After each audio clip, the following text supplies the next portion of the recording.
Hello my dear friends, how are you. Welcome back to my channel, myself Heena. और आज हम देखेंगे एक नावल है जिसका नाम है सिद्धार्थ, जो लिखी है हरमन हसन ने।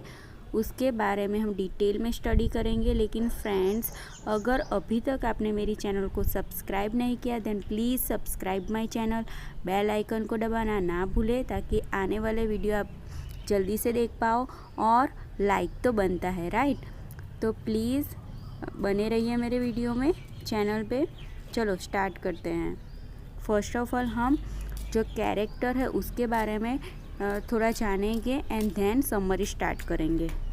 सो फ्रेंड्स, पहले हम नॉवेल के मेजर कैरेक्टर यानी कि मुख्य कैरेक्टर है वो पहले देखेंगे। फर्स्ट जो मेजर कैरेक्टर है वो है सिद्धार्थ। वो एक ब्राह्मण का पुत्र है और ये जो नॉवेल है उसका प्रोटोगोनिस्ट नायक है। गोविंद सिद्धार्थ का फ्रेंड है। बुद्ध वो महान है जो निर्वाण को महसूस करने के बाद 8 गुना पंथ सिखाते हैं। वासुदेव वो एक अनपढ़ नौका जिसने नदी के साथ संवाद करके अपने भीतर की खोज की है। कमला एक उज्जवल चेहरे और चतुर धनुषाकार आंखें के साथ एक सुंदर वेश्या होती है। वो सिद्धार्थ को प्यार के रहस्यों में दीक्षा देती है। कामस्वामी एक अमीर और चतुर व्यापारी होता है। वो सिद्धार्थ को दुनिया के व्यापार और भौतिक सुखों की मुश्किल दुनिया में ले जाता है। सो फ्रेंड्स, अब हम जो नॉवेल के मीनर कैरेक्टर है उसके बारे में देखेंगे। तो जो फर्स्ट है वो है सिद्धार्थ का बेटा। वो एक बिगड़ा हुआ बच्चा है जो आराम और विलासिता में के माहौल में पाला गया है, बड़ा हुआ है। सिद्धार्थ उसके माध्यम से प्यार सीखता है। समाना एक धार्मिक संप्रदाय के सदस्य जो तपस्या और आत्मत्याग के जीवन जीने के लिए जाने जाते हैं। बुद्ध के शिष्यों ने 8 गुना पट का पालन करने की कसम खाई है, जिसका प्रचार शानदार एक द्वारा किया गया था। टेड चेतवन ग्रोव से शहर की यात्रा के दौरान सिद्धार्थ जिस गांव से गुजरते हैं उसके निवासी के बच्चे। उनका वर्णन नृत्य, वादक, चीख पुकार और कुश्ती के रूप में किया गया है। एक युवती जो यौन संबंध बनाकर सिद्धार्थ को लुभाती है। और बौद्ध भिक्षुक। Friends, let's start the novel. एक ब्राह्मण का पुत्र जिसका नाम सिद्धार्थ होता है वो प्राचीन भारत में अपने पिता के साथ रहता है। सिद्धार्थ न केवल सुंदर है बल्कि सम्मानित भी है। जिस गांव में वो रहते हैं वहाँ हर कोई सोचता है कि वह अपने पिता एक सफल ब्राह्मण के समान ही बनेगा। सिद्धार्थ का जीवन अपने सबसे अच्छे दोस्त गोविंद के साथ लगभग सुखद जीवन व्यतीत करता है। हालांकि वह अंदर से असंतुष्ट है। वह सभी धार्मिक अनुष्ठानों को करता है और वह वही करता है जो धर्म कहता है कि उसे शांति और खुशी मिलेगी। फिर भी उसे लगता है कि कुछ कमी है। उनके पिता सहित गांव के किसी भी बुजुर्ग ने ज्ञान प्राप्त नहीं किया है। सिद्धार्थ को लगता है कि उनके साथ रहने से वे अस्तित्व की प्रकृति के बारे में अपने प्रश्नों को हल करने की अनुमति नहीं देंगे। वह सोचता है कि उसके पिता ने पहले ही समुदाय को वह सारी बुद्धि दे दी है जो उसे देनी है और वह कुछ और खोजना चाहता है। समाना तपस्वी भटक रहे हैं। उनमें से एक समूह एक दिन शहर से गुजरता है। वो लगभग नग्न और भूखे हैं और भोजन मांगने आए हैं। उनका मानना है कि तप के माध्यम से ही ज्ञान प्राप्त किया जा सकता है। तपस्या शरीर की अस्वीकृति है जिसमें किसी भी प्रकार की शारीरिक इच्छा शामिल है। यह समूह जिस मार्ग का प्रचार करता है वह सिद्धार्थ द्वारा सिखाए गए मार्ग से भिन्न है। हालांकि वह सोचता है कि यह उसे कुछ उत्तर दे सकता है जो वह चाह रहा है। वह इस नए रास्ते को आजमाने का फैसला करता है, जबकि सिद्धार्थ के पिता नहीं चाहते कि उनका बेटा इस समूह में शामिल हो, लेकिन वह उन्हें मना नहीं कर पा रहे हैं। गोविंद को भी आत्मज्ञान का मार्ग खोजने की उम्मीद है और वो एक नया जीवन खोजने के लिए सिद्धार्थ के साथ जाता है। सिद्धार्थ ने ब्राह्मण परंपरा में बड़े होने से जो अनुशासन और धैर्य सीखा, वो उन्हें सामानों के तरीकों को जल्द से समायोजित करने में सक्षम बनाता है। वह कपड़े, संपत्ति और कामुकता और जीवन के सभी पारंपरिक सामानों के लिए अपनी इच्छा खोना सीखता है। उसे जीवित रहने के लिए आवश्यक जीविका के अलावा और कुछ नहीं चाहिए। उनका लक्ष्य अपने स्वयं के उन्मूलन के माध्यम से आत्मज्ञान प्राप्त करना बन जाता है। सिद्धार्थ सांसारिक सुखों को त्यागने में सफल होता है। सिद्धार्थ अंततः आधे भूखे और धूप से झुलस गए। वह उस लड़के से अपनी समानता खो देता है जो वो एक बार था। गोविंद सामानों की प्रशंसा करने के लिए उत्सुक है। वह उन महत्वपूर्ण आध्यात्मिक और नैतिक सुधारों की ओर इशारा करता है जो दोनों पुरुषों ने समूह में शामिल होने के बाद हासिल किया है। फिर भी सिद्धार्थ असंतुष्ट रहते हैं। वह आत्मत्याग के मार्ग में कई स्थायी समाधान नहीं खोजता। उनका तर्क है कि सबसे पुराना सामान कई वर्षों से तपस्वी नियमों के अनुसार रहते हैं, फिर भी वे सच्चे आध्यात्मिक ज्ञान तक नहीं पहुँचे हैं। पुरुषों द्वारा छोड़े गए ब्राह्मणों की तुलना में सामान अधिक सफल नहीं रहे हैं। इस बिंदु पर सिद्धार्थ और अन्य सामानों को एक नए पवित्र व्यक्ति का शब्द सुनना शुरू हो गया था। उनका नाम गौतम बुद्ध है। कहा जाता है कि इस व्यक्ति ने निर्वाण प्राप्त किया, जो पूर्ण आध्यात्मिक ज्ञान है। गोविंद अपने साथी को आश्वस्त करते हैं कि उन्हें अपने वर्तमान समूह को छोड़कर गौतम की तलाश करनी चाहिए। गोविंदा और दशरथ समाना के नेता को उनके जाने के फैसले के बारे में बताते हैं, जिससे साफ है कि नेता इससे नाराज है। हालांकि सिद्धार्थ उसे समाहित करने वाली निगाह से चुप कराने में सक्षम है, जो प्रकृति में लगभग जादुई है। सिद्धार्थ और गोविंदा गौतम के अनुयायियों के शिविर को खोजने में सक्षम है। उन्हें समूह में लाया जाता है। प्रारंभ में सिद्धार्थ जो गौतम में देखते हैं उससे प्रसन्न होते हैं। उन्हें और गोविंदा को अष्टांगीन मार्ग के साथ साथ 4 मुख्य बिंदुओं और बौद्ध धर्म के अन्य पहलुओं में निर्देश दिए गए हैं। गोविंदा इस नए समूह में शामिल होने की अपनी इच्छा में निश्चित महसूस करते हैं, लेकिन सिद्धार्थ को अभी भी संदेह है। वह गौतम के निर्देश में एक विरोधाभास देखता है। वो सवाल करता है कि बुद्ध की आवश्यकता के अनुसार सभी चीज़ों की एकता को समझना और गले लगाना कैसे संभव है।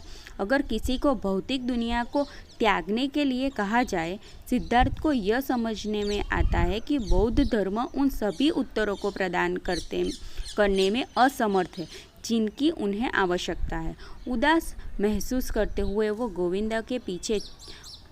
गोविंद को पीछे छोड़ देता है और जीवन के अर्थ के लिए अपनी खोज पर निकल पड़ता है। उसे लगता है कि जीवन के अर्थ की खोज की उपलब्धि धार्मिक शिक्षा पर निर्भर नहीं होगी। सिद्धार्थ की योजना में आध्यात्मिक खोज के साथ साथ ध्यान से मुक्त जीवन शुरू करना शामिल है। वह भौतिक दुनिया और शरीर के सुखों से सीखने की कोशिश करने का फैसला करता है। वह अपने भटकने पर एक फेरी वाले के पास आता है। यह आदमी मिलनसार है और एक साधारण जीवन से पूरी तरह संतुष्ट लगता है। सिद्धार्थ उस नदी को पार करते हैं जिस पर नौका चलती है और एक शहर तरफ पहुंचती है। यह पर उसकी मुलाकात एक सुंदर वेश्या कमला से होती है। उसे पता चलता है कि प्रेम की दुनिया में उसे निर्देश देने के लिए वह एक आदर्श व्यक्ति होगी। हालांकि कमला ने उसे तब तक मना कर दिया जब तक कि वह यह साबित नहीं कर देता कि वह भौतिक दुनिया में फिट होने से सक्षम है। वह उसे व्यापारी के रास्ते पर चलने का आग्रह करती है। युवती की सहायता से सिद्धार्थ जल्द ही एक व्यापारी कामस्वामी के साथ नौकरी करने में सक्षम हो जाता है। वह व्यापार सीखना शुरू करता है। सिद्धार्थ व्यवसाय की दुनिया के बारे में सीखते हैं और कामस्वामी द्वारा उन्हें सिखाए गए कौशल्य में महारत हासिल करने में प्रगति करते हैं। कमला उसका प्रेमी बनने के लिए राजी हो जाती है। वह उनके साथ प्यार का अपना ज्ञान साझा करती है। सिद्धार्थ इस रास्ते पर कई सालों तक चलते रहते हैं।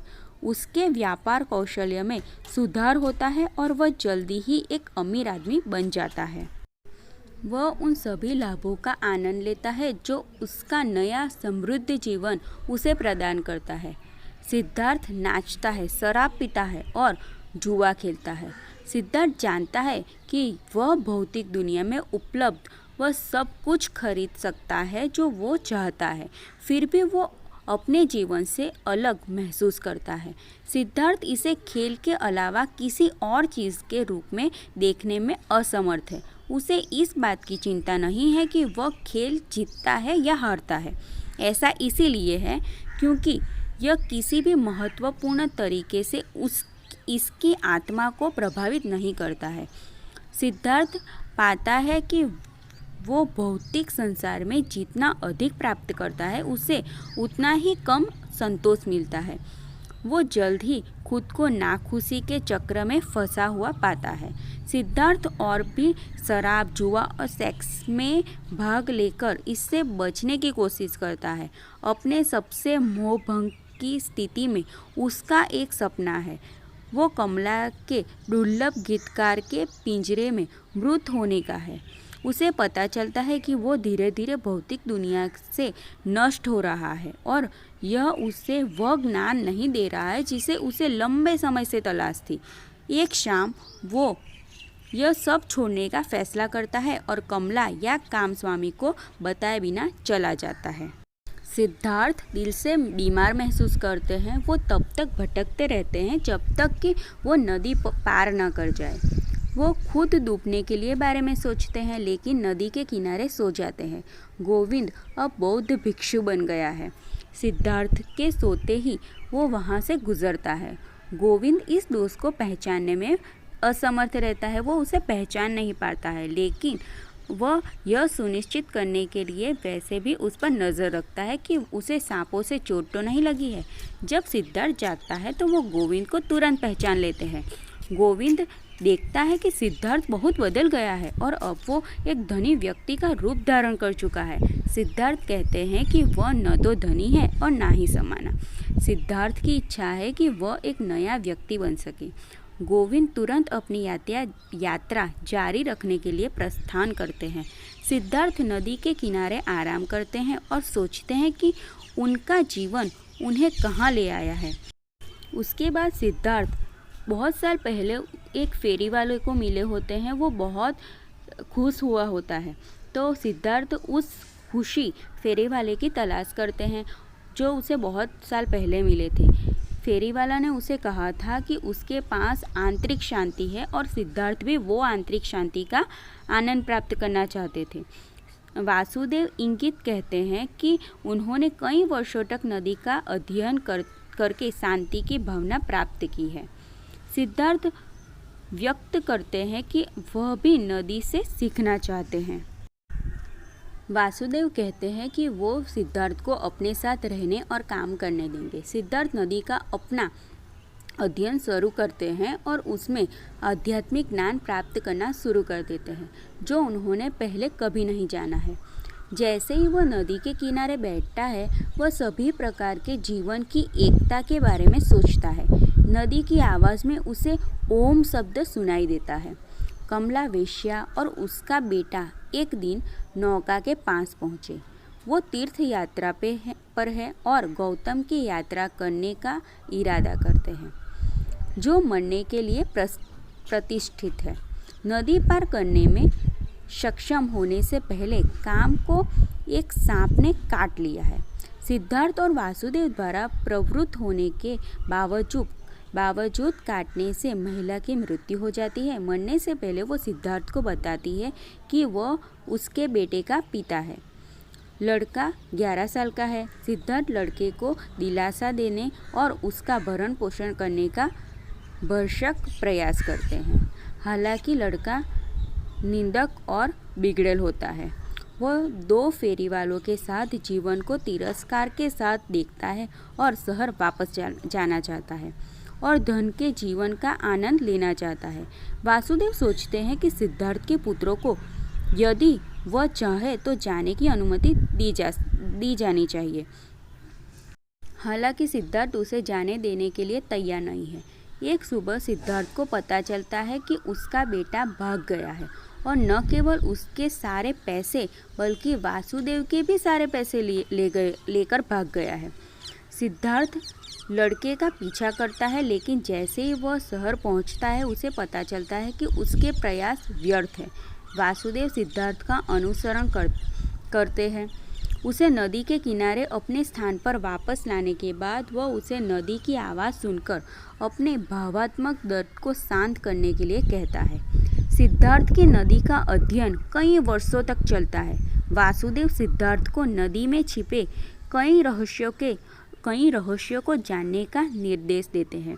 सिद्धार्थ के पास एक रहस्योद्घाटन आता है जब वो नदी का चिंतन करता है। जैसे नदी का पानी समुद्र में बहता है और बारिश से भर जाता है, सभी जीवन रूप एक चक्र में एक दूसरे से जुड़े होते हैं जिसका कोई आदि या अंत नहीं होता है। जन्म और मृत्यु शाश्वत एकता के अंश मात्र है। अच्छाई और बुराई, सुख और दुख और जीवन और मृत्यु सभी के घटक है और जीवन के अर्थ को समझने के लिए आवश्यक है। सिद्धार्थ नदी के सभी सबक सीखता है। वासुदेव तब कहते हैं कि नदी में उसका जीवन समाप्त हो गया है। नॉवेल की एंडिंग है वो गोविंद के नदी में वापस आने के साथ ही वहाँ रहने वाले एक बुद्धिमान व्यक्ति से मुलाकात करके आत्मज्ञान की तलाश में होती है। गोविंद के आने पर वह यह नहीं पहचान पा रहा है कि सिद्धार्थ बुद्धिमान व्यक्ति है। गोविंद अभी भी गौतम का अनुसरण करते हैं, लेकिन वे अभी तक उस प्रकार के ज्ञान को प्राप्त नहीं कर पाए हैं जो सिद्धार्थ इस बिंदु पर विकीर्ण करते हैं। वह चाहता है कि सिद्धार्थ उसे वह सब कुछ सिखाए जो वह जानता है। सिद्धार्थ ने उसे बताया कि गोविंद को ज्ञान सिखाने वाला कोई नहीं है। ऐसा इसीलिए है क्योंकि मौखिक व्याख्याओं की बहुत अधिक सीमाएं होती है और वे कभी भी संपूर्णता में ज्ञानोदय को संप्रेषित करने में सक्षम नहीं होते हैं। वह पूछता है, गोविंदा माथे पर उसे चुंबन की। जब गोविंदा इस अनुरोध का अनुपालन करते हैं तो उन्हें सिद्धार्थ के एकता के दर्शन के बारे में सूचित किया जाता है। गोविंद और सिद्धार्थ दोनों ने अब उस तरह का ज्ञान प्राप्त कर लिया है जिसे उन्होंने अपनी युवावस्था में खोजना शुरू किया था। सो फ्रेंड, इसी तरह से हमारी जो ये नॉवेल है वो एंड हो जाती है। आई होप आपको ये वीडियो अच्छा लगा होगा। अगर अच्छा लगे तो प्लीज़ मेरे चैनल को सब्सक्राइब करें, लाइक करें और शेयर करें। Thank you, thanks for watching.